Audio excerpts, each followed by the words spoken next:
എവിടെ വേണേലും പോവാം. എവിടെ വേണേലും പോകാം. എവിടെ വേണമെങ്കിലും ടൂർ പോവാം. ആ വാക്ക് ഏത് വാക്ക്? വാക്ക് പറയുമ്പോ മറന്നുപോലെ ഭയങ്കര എളുപ്പം. എങ്ങനെ? ഓർഡിനറി ബസ്സുകളിലാണ്. അതുകൊണ്ടാണ് എതിർത്തത്. മന്ത്രിസഭയെ പോലും വിശ്വാസം എടുക്കാതെ ഒപ്പുവെച്ചപ്പോഴാണ് ഞങ്ങൾ അതിനെ ചോദ്യം ചെയ്തത്. അച്ചോടാ, നാട്ടുകാർ തെറ്റിദ്ധരിച്ചു. ഗവർണർ കാവ്യവൽക്കരണമായിട്ട് ഇറങ്ങി എന്നുള്ളതല്ലല്ലോ. ആകപ്പാടെ ഒരു പൂക്കി ചിരി പോലും ചിരിക്കാനാകാത്ത വിധം.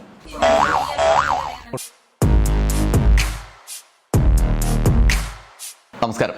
നമുക്കൊരു പൂക്കി മുഖ്യമന്ത്രി ഉള്ളതാണ് വലിയൊരു ആശ്വാസം. മുഖ്യമന്ത്രി വി ഡി സതീശൻ നിരവധി പൂക്കി പ്രഖ്യാപനങ്ങൾ നടത്തും ആഴ്ചക്ക് വന്നിട്ട്. തെരഞ്ഞെടുപ്പിൽ UDF വാഗ്ദാനം ചെയ്ത സ്ത്രീകളുടെ സൗജന്യ യാത്രയെക്കുറിച്ചുള്ളതാണ് ഒടുക്കത്തെ പ്രഖ്യാപനം. KSRTC ബസ്സിലെ ഓർഡിനറി സർവീസുകളിലെ ബസ്സുകളിൽ സൗജന്യ യാത്രാ സ്കീം ജൂൺ 15 മുതൽ നടപ്പിലാക്കുന്നതിന് തീരുമാനിച്ചു. എങ്ങനെ? ഏത് ബസ്സിൽ? ഓർഡിനറി ബസ്സുകളിലാണ്. അങ്ങനെ ആയിരുന്നോ തെരഞ്ഞെടുപ്പ് വാഗ്ദാനം? നമ്മൾ വന്നു കഴിഞ്ഞാൽ സ്ത്രീകൾക്ക് KSRTC ബസ്സിൽ സൗജന്യ യാത്രയാണ്. സൗജന്യമായിട്ട് എന്ന് പറഞ്ഞാല് എവിടെ വേണേലും പോവാം. എവിടെ വേണേലും പോകാം. എവിടെ വേണമെങ്കിലും ടൂർ പോവാം. ടൂറും പോവാ അല്ലേ? ടൂർ പോവാം, തീർത്ഥാടനത്തിന് പോവാം, അമ്പലത്തിൽ പോവാം, എവിടെ വേണേലും പോവാം. അതായത് കേരളത്തിന്റെ KSRTC ആ ബസ് എവിടെ പോകുന്നതായാലും എവിടുന്ന് പോകുന്നതായാലും ഏത് ബസ്സായാലും ഏത് ക്ലാസ് ആയാലും സ്ത്രീകൾ കയറിയാലും പൈസ കൊടുക്കണ്ട, അതാണ് പറഞ്ഞത്. ഇതിപ്പോ എന്നിട്ട് മുഖ്യമന്ത്രി പ്രഖ്യാപിച്ച പ്രഖ്യാപനം എന്താ? ഇല്ല, ഞാൻ പറഞ്ഞല്ലോ, കൃത്യമായിട്ട് പറഞ്ഞല്ലോ, ഇത് ആദ്യഘട്ടത്തിൽ ഇതാണ് നടപ്പാക്കുന്നത്. അപ്പൊ ടൂർ കൊണ്ടായിരിക്കും? അല്ല, അതിനെക്കുറിച്ചൊന്നും ഇപ്പൊ അതിനെക്കുറിച്ചുള്ള തീരുമാനങ്ങളൊന്നുമില്ല. ഓർഡിനറി വിട്ട് കുറച്ച് ദൂരം തീർത്ഥാടനത്തിന് പോകുമ്പോഴോ? അല്ല, ഓർഡിനറി ബസ്സിലാണല്ലോ ഇപ്പൊ സൗകര്യം കൊടുത്തിരിക്കുന്നത്. ഓർഡിനറി ബസ്സിൽ സൗജന്യം ഉണ്ടാവും. ഇന്നിപ്പോ ബാഗ് പാക്ക് ചെയ്തവരൊക്കെ വെറുതെ ആയില്ലേ? അല്ല, ഓർഡിനറി ബസ്സുകളിലേക്കാണ് കണ്ടീഷൻ ഇല്ലാതെ ഇപ്പൊ അനുമതി കൊടുത്തിരിക്കുന്നത്. ഭാവിയിൽ ഇനി കൊടുക്കണം അല്ലേ? അല്ല, അതല്ല, അത് നമ്മൾ പഠിക്കണമല്ലോ. എന്ത് പഠിക്കാൻ? അല്ലെങ്കിൽ തന്നെ വടക്കോട്ട് മലബാറിലോട്ട് പോയല്ലേ KSRTC ഒന്നും കാര്യമായിട്ടില്ല. അതും പോട്ട്, ഉള്ളതിൽ തന്നെ ഓർഡിനറി എത്രയുണ്ട്? നമ്മളത് സ്റ്റഡി ചെയ്യും, എല്ലാ കാര്യങ്ങളും. ഇപ്പോൾ നിങ്ങൾ ചോദിച്ച മലബാറിലെ കാര്യങ്ങൾ ഉൾപ്പെടെ ആ കൂട്ടത്തിൽ നമ്മൾ സ്റ്റഡി ചെയ്യും. അപ്പൊ ഓർഡിനറിയിലേ ഉള്ളൂ. ഇത് 2-3 പ്രാവശ്യം ഇതേ ചോദ്യം തന്നെ 3 പേര് ചോദിച്ചിട്ട് ഞാൻ നല്ല ഭംഗിയായിട്ട് മറുപടി പറഞ്ഞതാണ്. ഇതിപ്പോ ടൂറിന് വരെ പോകാന്ന് പറഞ്ഞ ആളുകളോട് വാഗ്ദാനം ചെയ്തിട്ട് വോട്ടും വാങ്ങി കീശയിലിട്ടിട്ടെ ഓർഡിനറിയിൽ പോയിക്കോന്ന് പറയുന്നത് വഞ്ചനയല്ലെന്നാണ് ആളുകൾ ചോദിക്കുന്നത്. പിന്നെ വഞ്ചന എന്നൊക്കെയുള്ള വാക്ക് ആളുകൾക്ക്, സ്ത്രീകൾക്ക് KSRTCയിൽ സൗജന്യ യാത്ര ഓർഡിനറി ബസ്സുകളിൽ അനുവദിക്കാനുള്ളൊരു സ്കീം 800 കോടി രൂപയോളം വരുന്നൊരു ബാധ്യതയുള്ള ഒരു സ്കീം പ്രഖ്യാപിച്ചിട്ട് വഞ്ചന എന്ന് പറയുകയാണെങ്കിൽ താങ്കൾ പ്രതിനിധാനം ചെയ്യുന്ന സ്ഥാപനത്തിന്റെ അഭിപ്രായമായിട്ട് അത് നാളെ എഴുതിക്കോ, സ്ത്രീകളെ വഞ്ചിച്ചു എന്ന് പറഞ്ഞു. അല്ലാതെ ഞാൻ വേറെ അഭിപ്രായം അതിനെ കുറിച്ച് പറയുന്നില്ല. പക്ഷെ ആ വാക്ക് ഏത് വാക്ക്? ആ വാക്ക്, അതെ, ആ വാക്കാണല്ലോ പ്രധാനം. വാക്കാണ് പ്രധാനം എന്നാണല്ലോ CM പറയാറുള്ളത്. വാക്ക് പറയുമ്പോ മറന്നുപോലെ ഭയങ്കര എളുപ്പമാണ്. ഇതിപ്പോ ആ വാക്ക് ചാക്ക് പോലെ ആയില്ലേ ബസ്സിലെ സൗജന്യ യാത്ര. ആ വാക്ക് എവിടെ പോയി? ഒന്നുകൂടി ആലോചിക്കും, നിങ്ങൾ മാധ്യമപ്രവർത്തകരല്ലേ. ആ വാക്ക് ആലോചിച്ചു, പക്ഷെ ഓർഡിനറിയിൽ നിന്നല്ല, പരിധികളില്ലാതെ എല്ലാ ബസ്സിലും എന്നാണ് ആ വാക്ക്. ഒരു വലിയ പ്രധാനപ്പെട്ട സ്കീം. കേരളത്തിലെ പാവപ്പെട്ട സ്ത്രീകളാണ് ഇതിനകത്ത് യാത്ര ചെയ്യുന്നത് കൂടുതൽ. പാവപ്പെട്ട സ്ത്രീകളോട് ഇങ്ങനെയും വാക്ക് മാറ്റാന്നാണോ? അല്ല, ലെറ്റ് മീ കംപ്ലീറ്റ്. ഞാനൊരു ഉത്തരം പറഞ്ഞുകൊണ്ടിരിക്കുമ്പോൾ അങ്ങ് ഒരു പ്രസംഗം പോലെ ഒരു ചോദ്യം ചോദിച്ചു. അതിന് ഞാൻ ഉത്തരം പറഞ്ഞുകൊണ്ടിരിക്കുകയാണ്. അങ്ങനെ അസ്വസ്ഥരാവല്ലേ? അസ്വസ്ഥ എന്തെന്നിപ്പാ? ആളുകളോട് പറഞ്ഞ വാക്ക് മാറ്റുന്നത് ശരിയാണോന്നാണല്ലോ ചോദിച്ചത്. നിങ്ങൾ 3 പേരും ചോദിച്ചുകൊണ്ടിരിക്കുകയാണ്, ഒരേ ചോദ്യം ചോദിച്ചുകൊണ്ടിരിക്കുകയാണ് 3 പേരും. ഇനി വേറെ ആർക്കെങ്കിലും ചോദിക്കാനുണ്ടെങ്കിൽ ചോദിക്കും. അവരുടെ ചോദ്യത്തിന് ഞാൻ മറുപടി പറഞ്ഞു. അപ്പൊ ആ ചോദ്യം ഗുദാഗവ. അപ്പോഴതാ വരുന്ന അടുത്ത ചോദ്യം, ഗവർണറുടെ യൂണിവേഴ്സിറ്റിയിലെ നിയമനങ്ങൾ. ഈ ഗവർണർ ഇതുപോലെ യൂണിവേഴ്സിറ്റികളിൽ ആളുകളെ നിയമിക്കാൻ തുടങ്ങിയത് ഞങ്ങൾ വന്നതിന് ശേഷമാണോ? അല്ല, അതിനു മുമ്പ് തന്നെ ഉണ്ടായിരുന്നു. അന്ന് ആരിഫ് മുഹമ്മദ് ഖാൻ മുതൽ അർലേക്കർ വരെ ഇമാതിരി പണി ചെയ്യുമ്പോൾ പിണറായി വിജയൻ സർക്കാർ ആവും പോലെ പ്രതിരോധിച്ചിരുന്നത് നമ്മൾ കണ്ടതല്ലേ. അവരുടെ SFI പിള്ളേരടക്കം സമരത്തിനിറങ്ങി. ഓർമ്മയില്ലേ? ബാസ്റ്റാർഡെന്നും ഗുണ്ടകൾ എന്നൊക്കെ വിളിച്ച് ആരിഫ് മുഹമ്മദ് ഖാൻ ആ കുട്ടികളെ ആക്ഷേപിച്ചത്. അന്ന് പക്ഷെ നിങ്ങൾ ഗവർണറുടെ കൂടെയായിരുന്നു. ഇന്ന് അധികാരത്തിലെത്തിയപ്പോഴും ഗവർണർക്കൊപ്പം തന്നെയാണോ? അന്തർധാര ശക്തമായി നാണോ? ഞാൻ പറഞ്ഞ എന്ത് ഇത്ര അസ്വസ്ഥത? ഞാൻ പറഞ്ഞു തീർത്തോട്ടെ, ഞാൻ തുടങ്ങിയല്ലോ മറുപടി. തുടങ്ങാനും ഒടുങ്ങാനൊന്നും ഇല്ലല്ലോ CM. ഗവർണറുടെ നടപടിക്കെതിരായ നിലപാട് സർക്കാരിനുണ്ടോ, അതോ ഗവർണറിന് അനുകൂലമായ നിലപാടാണോ? അങ്ങ് പറയുന്നതൊക്കെ ഞാൻ കേട്ടോണ്ടിരുന്നു, ഇല്ലേ? മുഴുവൻ കേട്ടോണ്ടിരുന്നു. 4ാമത്തെ ചോദ്യമാണ് ചോദിക്കുന്നതെങ്കിലും ഞാൻ കേട്ടോണ്ടിരുന്നു മുഴുവൻ. അപ്പൊ ഞാൻ പറയാൻ അനുവദിക്കണ്ടേ? അപ്പോൾ അത് യൂണിവേഴ്സിറ്റികളിൽ നിയമിക്കാൻ തുടങ്ങിയത് എന്ന് നിയമിക്കാൻ തുടങ്ങിയതാ? അന്നേ തുടങ്ങി. ഒരു പുതിയ കാര്യമല്ലല്ലോ. അല്ല, പുതിയ കാര്യമല്ല.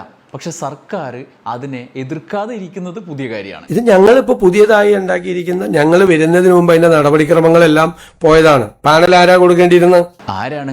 കഴിഞ്ഞ സർക്കാരാണ് കൊടുക്കേണ്ടിയിരുന്നത്, പാനൽ കൊടുക്കേണ്ടിയിരുന്നത് അല്ലേ? പാനലൊന്നും കൊടുത്തിട്ടില്ല. എന്തായാലും കൊടുത്തു എന്ന് തന്നെ വെച്ചോ. ഇപ്പം നിങ്ങളല്ലേ ഭരിക്കുന്നത്, നിങ്ങൾ വന്നിട്ടല്ലേ നിയമനം നടന്നത്. RSS കാരൻ VC വരെ ആയി എന്നാണ് കേൾക്കുന്നത്. നിങ്ങൾക്ക് ഒരു വിഷമമില്ല? ഞങ്ങളുടെ ഗവൺമെന്റ് വന്ന ഉടനെ തന്നെ ഗവർണർ കാവ്യവൽക്കരണമായിട്ട് ഇറങ്ങി എന്നുള്ളതല്ലല്ലോ. ഇപ്പോൾ തൊട്ടതിനും പിടിച്ചതിനും ഒക്കെ സംഘപരിവാർ ബന്ധം പറഞ്ഞ നിങ്ങൾ അധികാരത്തിൽ വന്നപ്പോൾ അവർ നിർബാധം അത് ചെയ്യുന്നത് ഒരു തടസ്സമില്ലാതെ നോക്കിയിരിക്കുന്നു. നിങ്ങൾക്കൊരു ബുദ്ധിമുട്ടില്ലെന്നാണ് നാട്ടുകാർ വയ്ക്കുന്നത്. LDF ഗവൺമെന്റ് ഇവിടെ അധികാരത്തിൽ ഇരിക്കുന്ന കാലത്ത് എല്ലാ യൂണിവേഴ്സിറ്റികളിലും ഈ വിഷയം ഉണ്ടായല്ലോ. ഉണ്ടായി.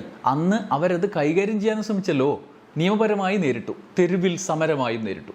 നിങ്ങൾ പക്ഷേ അന്ന് ആരിഫ് മുഹമ്മദ് ഖാനും അർലേക്കർക്കും ഒപ്പൊക്കെ ആയിരുന്നല്ലോ. ഞങ്ങളെ കൊണ്ട് നിയമപരമായി എടുക്കാൻ പറ്റാവുന്ന എല്ലാ കാര്യങ്ങളും ചെയ്യും.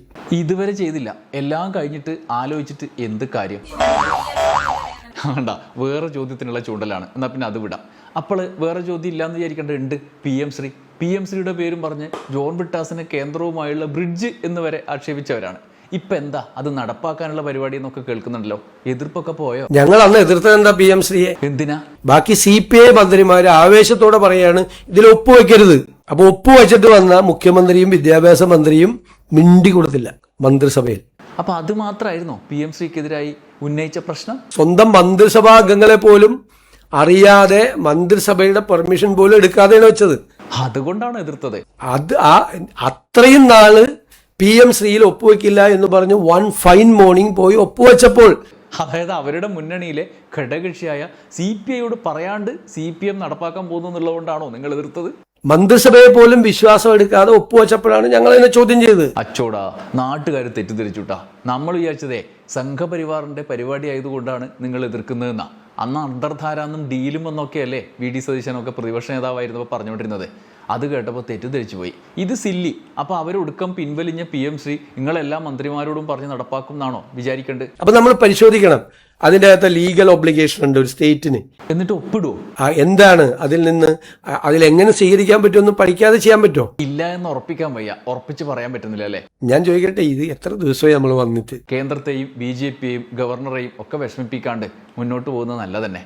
പക്ഷെ നിങ്ങൾ സെക്രട്ടേറിയറ്റിൽ മാധ്യമ വിലക്കില്ല എന്നൊക്കെ പറഞ്ഞിട്ട് അവിടെയും നിരോധനമാണത്രേ, അവിടെയും ഉൾട്ടയാണത്രേ. ഞങ്ങളെല്ലാ മാധ്യമങ്ങൾക്ക് നിയന്ത്രണം ഏർപ്പെടുത്തിയ 2018 ഓർഡർ നിലനിൽക്കുകയാണ്. ഓർഡറോ?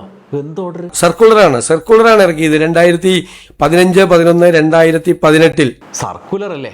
അതൊരു ക്രമീകരണത്തിനുള്ള സർക്കുലർ അല്ലേ, ഉത്തരവല്ലല്ലോ. എന്താ സർക്കുലർ പറയുന്നത്? സെക്രട്ടേറിയറ്റിനകത്ത്, സെക്രട്ടേറിയറ്റിന് പുറത്ത് എന്ന് പറയുന്ന നിർദ്ദേശങ്ങൾ. ഒരൊറ്റ പകരം സർക്കുലറിൽ നീക്കാവുന്ന പഴയ സർക്കുലറിന്റെ ആ പേരിൽ അക്രഡിറ്റഡ് മാധ്യമപ്രവർത്തകർ വരെ കയറ്റാതാക്കി എന്നാണ് മനോരമയിൽ വാർത്ത വന്നത് കേട്ടോ. അത് പരിശോധിച്ച് നമ്മളൊരു നടപടി സ്വീകരിക്കണം. കേരളയിൽ വരെ വന്നതിന്റെ അടുത്ത ദിവസം റദ്ദാക്കിയവരാണ്. എന്നിട്ട് ഇപ്പോൾ ഒരു ഉത്തരവ് പോലുമില്ല. സർക്കുലറിന്റെ കാര്യത്തിൽ വരെ എന്താണ് താമസം?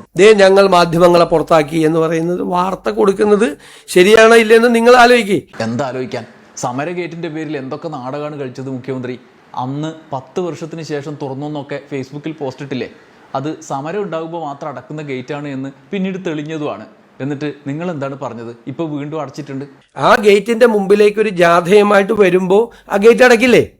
ആ ഗേറ്റ് അടച്ചിട്ടല്ലേ പ്രതിരോധം തീർക്കുന്നത് അല്ലേ? അതവിടെ ഇങ്ങോട്ട് ഒരു ആക്രമണം ഉണ്ടാകാതിരിക്കാൻ സമരങ്ങൾ വരുമ്പോൾ ഗേറ്റ് അടക്കും. അത്രേ ഉള്ളൂ. അങ്ങനെ തന്നെ ആയിരുന്നു പണ്ടും. അല്ല, അത് നോക്കാം, അത് പരിശോധിക്കും. ഗവൺമെന്റ് ഒരു നിർദ്ദേശവും കൊടുത്തിട്ടില്ല. ഗവൺമെന്റ് അത് തുറക്കണം എന്നാണ് പറഞ്ഞിരുന്നത്. ശരി. എന്തായാലും ഒരു സാങ്കല്പിക ലോകം ഉണ്ടാക്കിയിട്ടെ അവിടുത്തെ പൂക്കിത്തരങ്ങളുടെ രാജാവായി ഇങ്ങനെ നമ്മൾ ഇരിക്കുമ്പോൾ ചില പ്രശ്നങ്ങൾ വരും അല്ലപ്പാ. അദാനിയുമായി ബന്ധപ്പെട്ട ഒരു വിവാദം ഉണ്ടല്ലോ. മറുപടി പറയുന്നില്ല. എന്ത് കാര്യത്തിന് മറുപടി പറയണത്? എനിക്ക് അദാനിയായിട്ട് എന്താ ബന്ധം? അപ്പൊ ചാർട്ടേഡ് ഫ്ലൈറ്റ്, മംഗലാപുരം സന്ദർശനം എന്നൊക്കെ കേൾക്കുന്നത് ഇതൊന്നും ശരിയല്ലേ? ഞാനേ സന്ദർശിച്ച് ആളെ അദാനിയുടെ ഏജന്റാണ് ആളെ കണ്ട ആളുകളുടെ ഫോട്ടോ മുഴുവൻ ഞാൻ കാണിച്ചു തരട്ടെ. ഈ കേരളത്തിൽ ബന്ധമുള്ള മക്കളെയൊക്കെ ഇവിടെ കല്യാണം കഴിപ്പിച്ചിട്ടുള്ളത്, അവരുടെ മക്കളെ കേരളത്തിൽ കല്യാണം കഴിപ്പിച്ചിട്ടുള്ള ഒരുപാട് ആൾ. ആര്യാടൻ സാറിൻ്റെ ബന്ധുവാണ്, അകന്ന ബന്ധുവാണ് അദ്ദേഹം. കോഴിക്കോടും കാസർഗോഡും ഒക്കെ കുടുംബ ബന്ധങ്ങളുള്ള ആളാണ്. അദ്ദേഹത്തിൻ്റെ കൂടെ പോയി അദ്ദേഹത്തിനോട് സംസാരിച്ചിട്ടുള്ള ആളാണ്. ഞാൻ എയർപോർട്ടിൽ വന്നിറങ്ങുമ്പോൾ എന്നോട് കണ്ട് സംസാരിച്ചു. അദാനിന്റെ ഏജന്റിനെ കണ്ടു എന്നൊക്കെയായിരുന്നല്ലോ വാർത്ത വന്നത്. ഇനിയിപ്പോൾ അദാനിയുടെ ഞാൻ എന്തിനാ പോയത് ഇലക്ഷൻ കാലത്ത്? അദാനിയുടെ എവിടെ തെരഞ്ഞെടുപ്പ് കഴിഞ്ഞിട്ട് അദാനിയായിട്ട് ഇവിടെ മന്ത്രിസഭ ഉണ്ടാക്കാനാ? ശരി, നല്ല കോമഡിയാണ്. അല്ല CMA, ഭരണത്തിലെത്തിയ ഉടനെയുള്ള രാഷ്ട്രീയ പ്രതികാരങ്ങൾക്കൊക്കെ തിരിച്ചടി കിട്ടുന്നുണ്ടല്ലോ. രക്ഷാപ്രവർത്തനത്തിന്റെ കേസിന്റെ അവസ്ഥ കണ്ടില്ലേ? അല്ല, അത് ഉറപ്പായിട്ട് പരിശോധിക്കും. കോടതിയുടെ ഓരോ നടപടിക്രമങ്ങളുടെ ഭാഗമായിട്ട് ചിലപ്പോൾ ആന്റിസിപ്പേറ്ററി ബെയിൽ കൊടുക്കും, ചിലപ്പോൾ ആന്റിസിപ്പേറ്ററി ബെയിൽ റിജക്ട് ചെയ്യും. അത് കോടതിയുടെ ദൈനംദിന നടപടിക്രമങ്ങളുടെ ഭാഗമായിട്ടാണ്. പക്ഷെ അതത്ര പന്തിയല്ല സർക്കാരിന്. അല്ല, നമ്മൾ അതിന്റെ ഭാഗമായിട്ട് ഞങ്ങൾ എല്ലാവരുമായിട്ട് ഇന്ററാക്ട് ചെയ്ത് അവരുമായിട്ട് സമരസമിതിയുടെ ആളുകളുമായിട്ട് സംസാരിച്ചു. എല്ലാവരുമായിട്ടും ഞങ്ങൾ സംസാരിച്ചുകൊണ്ടിരിക്കുന്നുണ്ട്. ഇതുമായിട്ട് ബന്ധപ്പെട്ട് ഒരു തീരുമാനം ഉണ്ടാവും. കോടതി വിധിയെ പക്ഷേ ചില കോൺഗ്രസ് നേതാക്കൾ MLA അടക്കം ജഡ്ജി ചീത്തവിളിച്ചാണ് നേരിടുന്നത്.